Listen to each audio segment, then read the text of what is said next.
Assalamualaikum warahmatullahi wabarakatuh, Sobat Rini Channel Education. Semoga semakin hari semakin bersemangat untuk beredukasi. Video kali ini kita akan menyiapkan asesmen formatif melalui asesmen diagnostik untuk mempersiapkan pembelajaran nanti ya di kurikulum 2022. Cermati contoh implementasinya di akhir video. Jadi pastikan ikuti sampai selesai, jangan di skip agar informasi kalian utuh dan juga lengkap.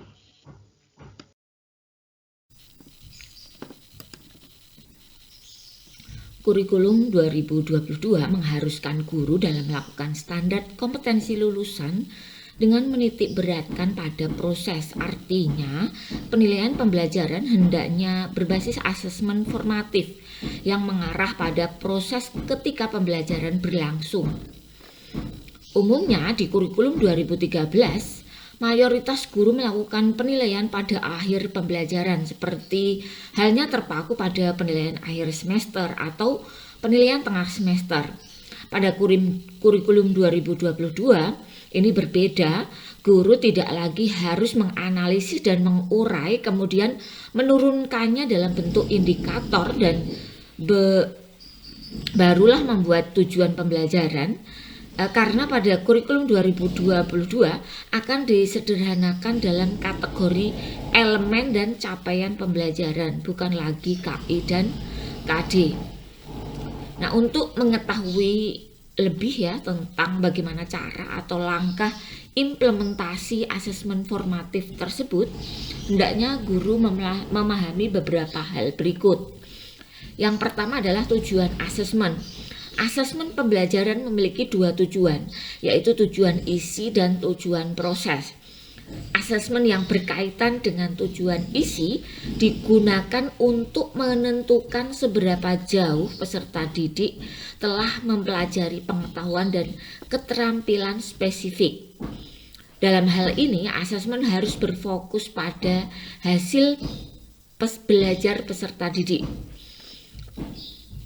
Sedangkan asesmen yang berkaitan dengan proses digunakan untuk mendiagnosis kekuatan dan kelemahan peserta didik, serta juga merencanakan pembelajaran yang sesuai dengan kondisi peserta didik. Karena biasanya guru berupaya untuk memahami kelemahan peserta didik, maka guru tersebut harus dapat mengakses proses dan produk atau isi melalui kegiatan-kegiatan belajar seperti halnya interview, dokumentasi, observasi, evaluasi diri ya, checklist perilaku peserta didik dan ujian dengan instrumen tes pilihan ganda.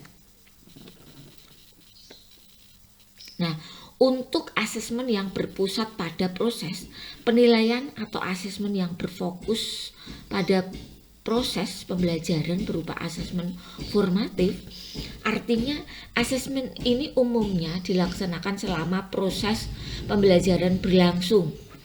Kegiatan asesmen formatif dapat berbentuk pemberian umpan balik atas pekerjaan yang dilakukan oleh peserta didik.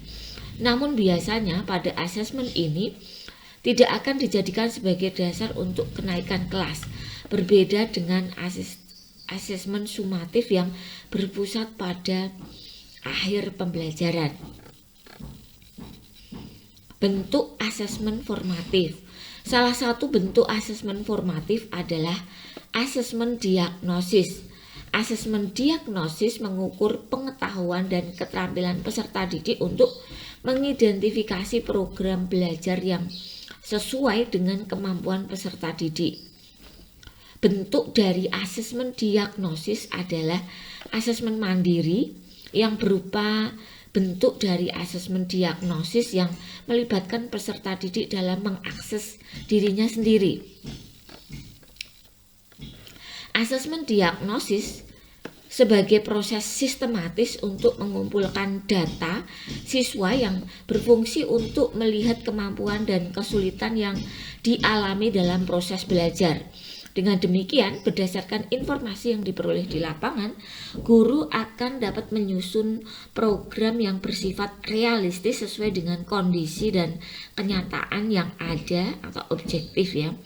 Telah dijelaskan dalam peraturan Kemendikbud ya tentang pedoman pelaksanaan kurikulum pada satuan pendidikan dalam kondisi khusus pada tahun 2020.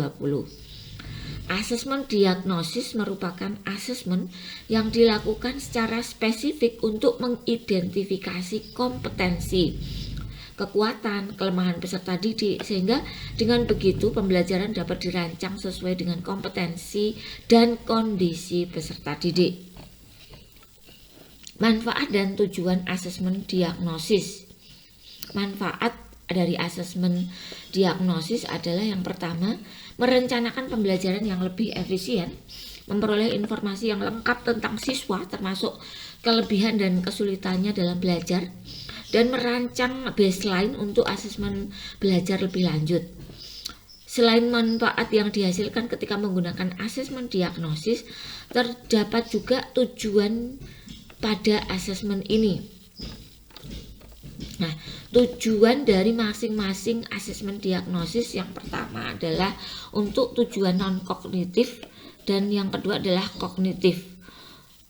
Non-kognitif itu digunakan untuk mengetahui kesejahteraan psikologi, sosial, emosi peserta didik, mengetahui aktivitas belajar di rumah, mengetahui kondisi keluarga peserta didik, mengetahui latar belakang pergaulan peserta didik, mengetahui gaya belajar, karakter, serta minat peserta didik. Kognitif ya, mengidentifikasi capaian kompetensi peserta didik, menyesuaikan pembelajaran di kelas dengan kompetensi rata-rata siswa, memberikan kelas remedial atau pelajaran tambahan kepada siswa yang kompetensinya di bawah rata-rata. Peran guru dalam melaksanakan kegiatan asesmen diagnosis. Nah, nanti dalam slide ya yang berasal dari Kemdikbud tentang program sekolah penggerak itu sudah dijelaskan beberapa cara untuk menerapkan kegiatan asesmen diagnosis ya. Yang pertama adalah kegiatan asesmen diagnosis untuk tujuan non-kognitif. Terdiri dari persiapan, pelaksanaan, dan tindak lanjut. Dalam persiapan yang pertama adalah siapkan alat bantu berupa gambar ekspresi emosi. Buat daftar pertanyaan kunci seperti apa saja kegiatan kamu selama belajar dari rumah, hal apa yang paling menyenangkan dan tidak menyenangkan, apa harapan kamu, dan seterusnya. Kemudian dalam pelaksanaan ya, berikan gambar emosi ke siswa, minta siswa mengekspresikannya selama belajar di rumah itu dengan bercerita, membuat tulisan atau menggambar. Tindak lanjutnya, identifikasi siswa dengan ekspresi emosi negatif dan ajak berdiskusi empat mata. Kemudian setelah kita mendapatkan clue-nya, kita menentukan tindak lanjut dan mengkomunikasikan dengan siswa serta orang tua bila diperlukan. Ulangi pelaksanaan asesmen non-kognitif pada awal pembelajaran. Yang selanjutnya adalah kegiatan asesmen diagnosis yang sifatnya kognitif. Ada 3 juga ya dalam persiapan, pelaksanaan, serta tindak lanjut. Dalam persiapan itu kita harus membuat jadwal pelaksanaan asesmen, identifikasi materi asesmen ya berdasarkan penyederhanaan kompetensi. Ya, susun beberapa pertanyaan sederhana. Kemudian dalam pelaksanaan ya berikan soal asesmen ya semua siswa. Kemudian tindak lanjutnya, lakukan diagnosis penilaian hasil asesmen berdasarkan hasil diagnosis penilaian. Bagi siswa menjadi kelompok ya dengan rata-rata kelas akan diajarkan oleh guru kelas. Siswa 1 semester di bawah rata-rata mendapatkan pelajaran tambahan ya. Kemudian siswa 2 semester di bawah rata-rata akan dititipkan ke guru kelas di bawah atau membuat kelompok belajar yang didampingi oleh orang tua.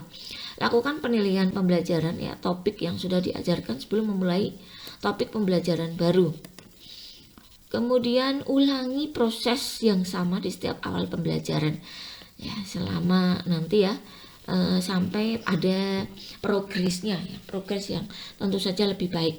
Nah, kegiatan persiapan asesmen diagnosis. Dalam melaksanakan kegiatan asesmen, tentu guru harus memahami terlebih dahulu apa saja persiapan yang harus disiapkan dan bagaimana cara melaksanakan kesiapan tersebut. Berikut persiapan dalam kegiatan asesmen diagnosis non-kognitif maupun kognitif. Persiapan yang pertama adalah kegiatan persiapan asesmen diagnosis non-kognitif ya. Langkahnya adalah menyiapkan beberapa pertanyaan, misalnya apa yang sedang kamu rasakan saat ini, bagaimana perasaanmu ketika melalui kembali pelajaran tatap muka. Langkah yang kedua, buatlah daftar pertanyaan kunci ya mengenai aktivitas peserta didik, kemudian siapkan pertanyaan kuncinya. Apa saja kegiatanmu selama kegiatan belajar di rumah? Hal apa yang paling menyenangkan dan tidak menyenangkan selama belajar di rumah secara daring? Apa harapanmu? Setelah itu, guru dapat meminta peserta didik untuk mengekspresikan perasaannya selama belajar di rumah serta menjelaskan aktivitasnya. Misalnya, jawaban mereka adalah menulis, bercerita, melaksanakan tugas rumah, berdiskusi, dan lain-lain. Langkah tindak lanjut dalam asesmen diagnosis non-kognitif yaitu setelah kita mengidentifikasi peserta didik dengan ekspresi emosi negatif, ajaklah diskusi empat mata.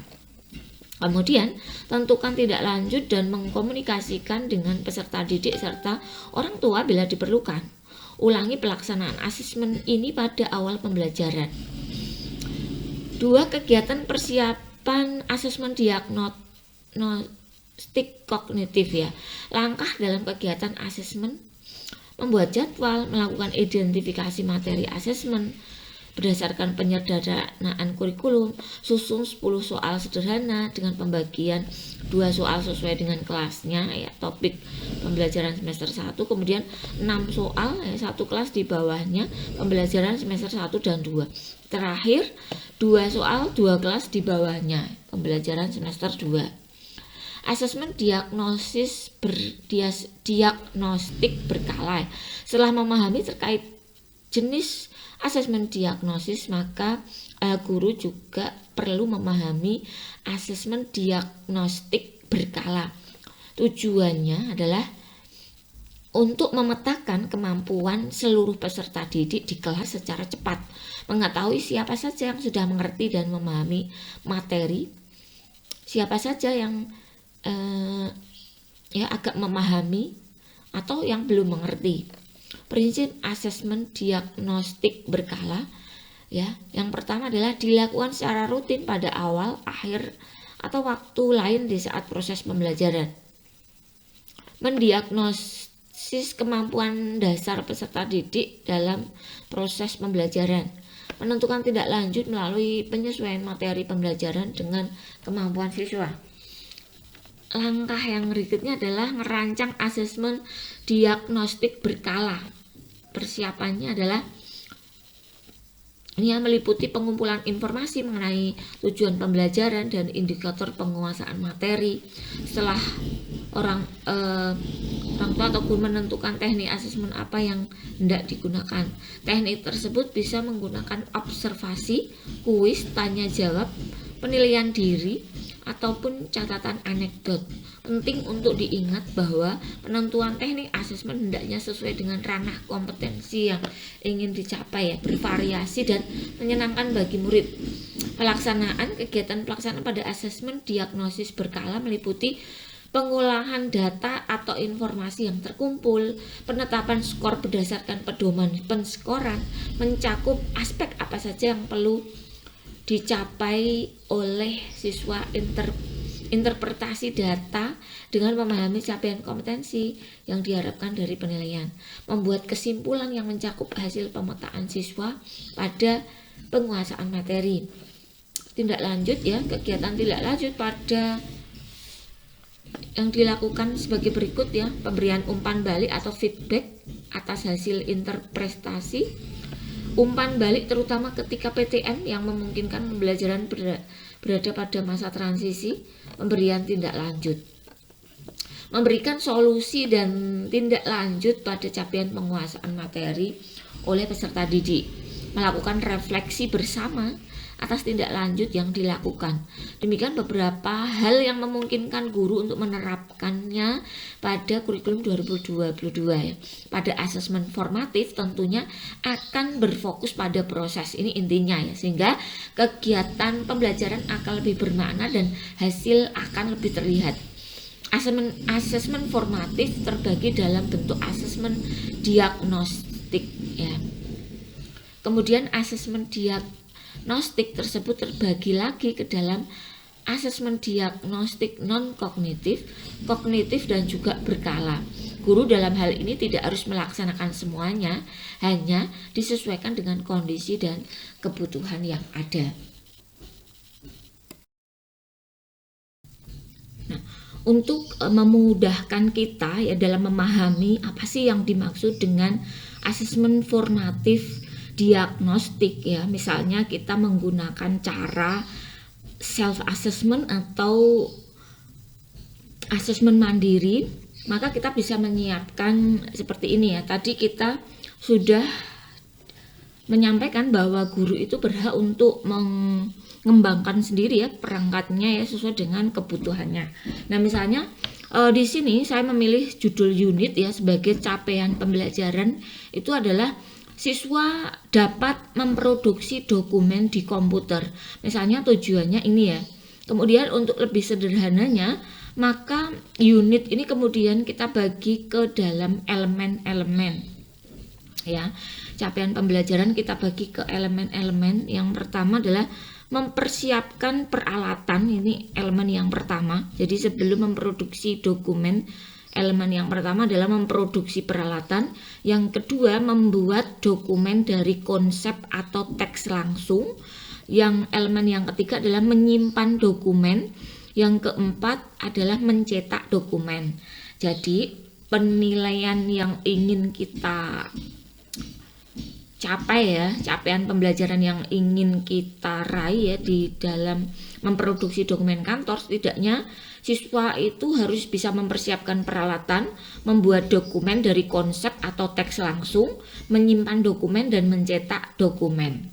Nah, dalam asesmen diagnosis, ketika siswa harus mengasesmen dirinya sendiri, maka kita siapkan formatnya ya seperti ini. Dari 4 unit ini kita jabarkan ya kriteria unjuk kerjanya. Yang pertama adalah menyiapkan peralatan komputer sesuai SOP. Nanti siswa akan menjawab sudah kompeten atau belum. Dia menilai dirinya sendiri. Ya, dalam ranah elemen menyiapkan peralatan itu pertama ya, menyiapkan peralatan komputer sesuai dengan SOP, memilih piranti lunak melalui menu sesuai dengan kebutuhan, menyiapkan media penyimpanan sesuai dengan kebutuhan. Nah, siswa akan menjawab kompeten atau belum kompeten. Kemudian, membuat dokumen dari konsep atau teks langsung. Kriteria unjuk kerjanya mengoperasionalkan keyboard atau mouse sesuai SOP, mengedit konsep dokumen sesuai dengan format standar tempat kerja, membuat dokumen pendukung bila diperlukan. Kemudian dalam elemen menyimpan dokumen, memastikan nama file, folder penyimpanan dokumen yang dibuat disimpan sesuai SOP, membuat salinan atau file dokumen bila diperlukan.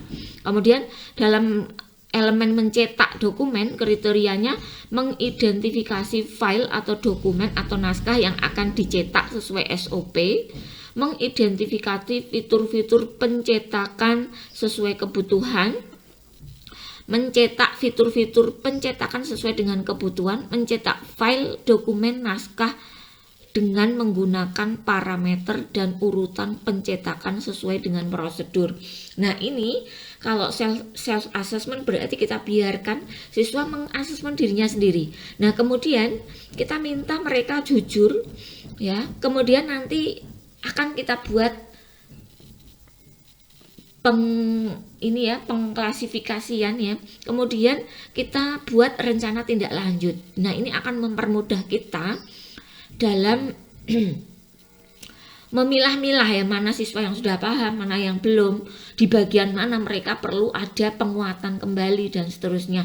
Nah, ini penekanannya kalau ini asesmennya formatif, maka ini harus kita lakukan pada saat proses pembelajaran berlangsung. Nah, untuk mempercepat kita bisa memasukkan format asesmen ini ya ke dalam Google Form, sehingga siswa mengisinya itu langsung dari Google Form dan hasil rekapannya nanti bisa kita share langsung ke anak ya, dengan hasil yang sudah siap ya. Nah, seperti itu. Ini akan sangat mudah sekali. Dan nanti pada mungkin pertemuan berikutnya kita mau membuat self assessment ya, itu dengan Google Form, nanti aplikasinya seperti apa dan nanti hasil analisisnya seperti apa, karena di Google Form nanti rekapannya itu akan langsung muncul analisisnya secara langsung. Bapak Ibu bisa dengan cepat membaca ya, siapa saja, di elemen mana yang belum perlu penekanan dan seterusnya. Demikian Bapak dan Ibu.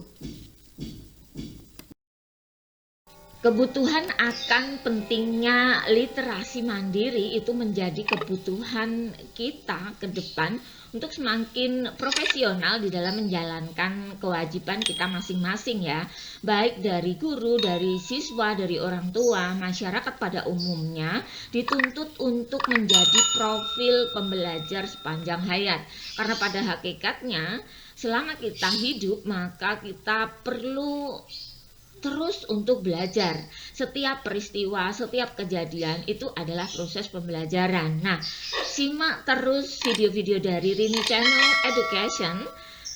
Jangan lupa dukung Rini Channel Education dengan cara mensubscribe bagi yang belum subscribe ya, agar Rini Channel Education semakin hari semakin bersemangat untuk memunculkan video-video baru yang tentunya menarik untuk kita simak bersama ya. Juga nilai edukasinya semakin kita rasakan ya. Semangat berbagi, semangat belajar, semangat berbagi. Demikian ya, terima kasih untuk selalu setia menonton Rini Channel Education ya. Assalamualaikum warahmatullahi wabarakatuh.